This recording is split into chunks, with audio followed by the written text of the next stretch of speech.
Hi there. Super excited to have Clayre Benzadón with us to read her poem, Moon as Salted Lemon. So, Claire is a queer Jewish poet who received her MFA from the University of Miami.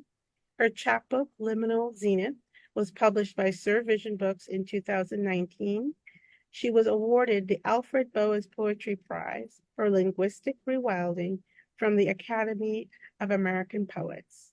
She's published in various places like Anomaly, Old Knee, and Swim. You can find her online at clairebenzadon.com. And now Claire will read for us. Thank you.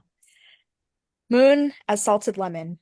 Tonight I wedge the moon into bottom of glass, con cada luna llena. Watch it erupt, leak teal cuando llega el atardecer. I can't squeeze Julieta Venegas's limón y sal out of my head, only clase azul, fingertips swirling salt around the rim of a shot glass. Evening brings out the bluest part.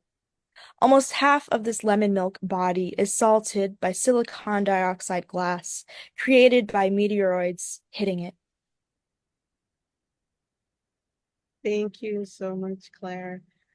Can Thank you you. talk about the inspiration behind that poem? Yeah, I think that when I was dating my ex, this kind of came about as a sort of like, I would say imagistic poem. Really like a lot of it has to do with color, like the contrast between the teal, the teal that I mentioned in the poem. I did dye my hair teal at the time because my ex was like all into, fashion, and I was not really familiar with that sort of realm. So, it was nice to have that someone being able to kind of care for me in a way that like felt fun, like dyeing my hair and like putting on makeup for me, stuff like that. So like, yeah, there's a lot of like I would say it's a sexy poem. It's like maybe it's hidden if you don't really like like there's not really a plot to the poem, I guess is kind of what I'm trying to say. Like there's a lot of images and there's a lot of actions, right? But you can't put yourself in like a place and time specifically. I mean, besides maybe it being night. My thesis advisor had a really cool perspective on it.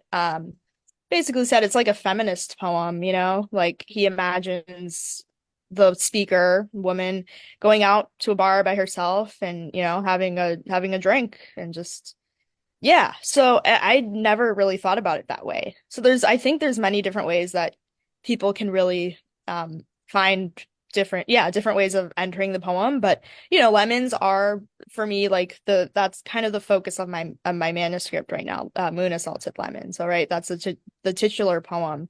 And yeah, like there's a lot about lemons that I love. I mean, part of it has to do with religion. Like lemons are very much a part of Mediterranean cuisine, Jewish cuisine.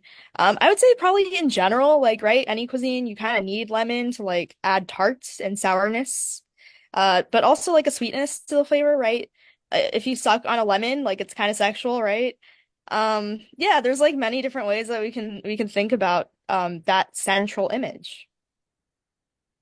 I agree. It's like very sensory. Like when I Yeah. think of even just the title, the moon is salted lemon, the lemon and the salt, Mm. and Yeah. then there is bringing in the glass as well. And I Mm. can like have a memory of, or maybe I'm making the memory, I don't even know, of like Mm. the lemon on the side of the glass and there's salt Yes, and you can taste the salt and the lemon. exactly. Yeah. So it's a very sensory poem, which, and I think I agree with you that there's a lot of ways into this poem, which Mm. um, makes it magical. And I'm really excited to hear that's the title of your manuscript. Thanks. Yeah. Yeah. It's nice to read it after a while. It's funny, I have a best friend of mine. They do a lot of work with like breath work and also like they do performance.